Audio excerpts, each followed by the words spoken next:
Muhyiddin lepas jawatan pengerusi PN. Tali leher tidak wajib sekolah. PAS nilai putus hubungan bersatu. Bekas menteri disiasat rasuah. Mufti perlu diberi ruang. Dan PAS mahu ambil alih PN.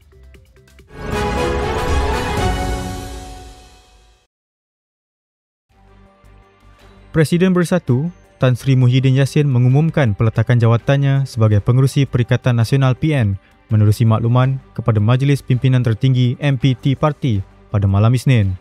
Peletakan jawatan itu disahkan oleh Setiausaha Agung Bersatu, Datuk Seri Muhammad Azmin Ali serta Ketua Penerangannya, Datuk Tun Faisal Ismail Aziz selepas dimaklumkan melalui kumpulan WhatsApp MPT. Pengumuman peletakan jawatan itu juga turut disiarkan dalam Facebook Presiden Bersatu itu. Sumber dalaman parti memaklumkan keputusan tersebut dibuat selepas berlakunya ketegangan serius antara Bersatu dan PAS susulan krisis politik di Perlis yang menyaksikan pertukaran menteri besar serta tuduhan rampasan kuasa. Kementerian Pendidikan Malaysia KPM mengesahkan bahawa murid sekolah tidak lagi diwajibkan memakai tali leher bermula sesi persekolahan tahun hadapan. Menurut surat siaran KPM bertarikh 17 Disember lalu, keputusan itu dibuat hasil mesyuarat profesional khas KPM 2025 selepas mengambil kira faktor iklim serta beban kewangan ibu bapa. Walaupun begitu, pemakaian tali leher masih dibenarkan sekiranya dipersetujui secara bersama oleh pihak sekolah dan Persatuan Ibu Bapa dan Guru PIBG tanpa sebarang paksaan ke atas murid. KPM menegaskan dasar ini selaras dengan usaha meningkatkan keselesaan murid serta mengurangkan kos penyediaan kelengkapan persekolahan keluarga. PAS dijangka mengadakan mesyuarat khas dalam masa terdekat bagi menentukan hala tuju hubungan politiknya dengan Parti Peribumi Bersatu Malaysia susulan krisis pentadbiran di Perlis. Ketua Penerangan Pemuda PAS, Khairul Nazir Helmi Azhar berkata, keputusan sama ada kekal bersama atau menamatkan kerjasama dalam PN akan dimuktamadkan sebelum diumumkan kepada umum. Beliau menjelaskan pelantikan Menteri Besar baharu dari Bersatu dilihat menjejaskan kepercayaan antara parti selain mendakwa kegagalan Bersatu mengadakan mesyuarat menangani konflik sebagai punca krisis berlarutan. Dalam masa sama, PAS turut memberi bayangan mempertimbangkan semula kerjasama dengan UMNO menerusi Muafakat Nasional menjelang pilihan raya umum ke-16.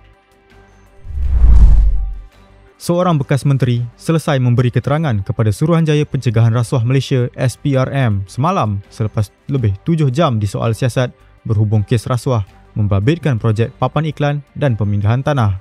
Siasatan tertumpu kepada dakwaan penerimaan wang tunai sekitar RM5 juta serta sebuah kereta mewah Lamborghini yang dipercayai diterima daripada syarikat berkaitan projek tersebut.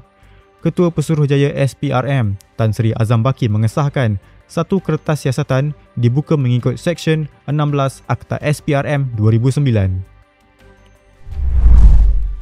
Golongan mufti perlu diberikan ruang untuk menyampaikan pandangan dan nasihat tanpa terus menjadi sasaran kecaman khususnya apabila melibatkan kepentingan umat Islam dan negara.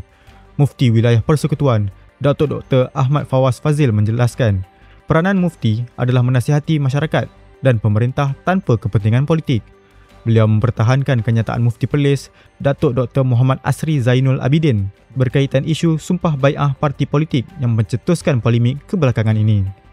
Ahmad Fawaz menegaskan nasihat mufti berpaksikan prinsip syariah dan maqasid syariah demi memastikan keamanan serta kesejahteraan negara.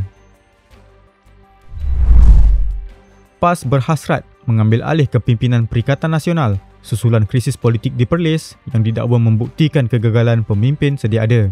Ketua Pemuda PAS, Afnan Hamimi Azamuddin berhujah bahawa kelemahan mengawal ahli serta ketiadaan tindakan disiplin mencerminkan kegagalan kepimpinan gabungan itu. Beliau turut membandingkan tindakan tegas PAS terhadap ahlinya dengan ketiadaan langkah serupa oleh Bersatu yang menurutnya membawa maksud sokongan tersirat terhadap rampasan kuasa di Perlis. Afnan juga memberi bayangan kebangkitan semula Muafakat Nasional sambil menegaskan PAS layak memimpin PN berdasarkan konsistensi dan kesetiaan politiknya.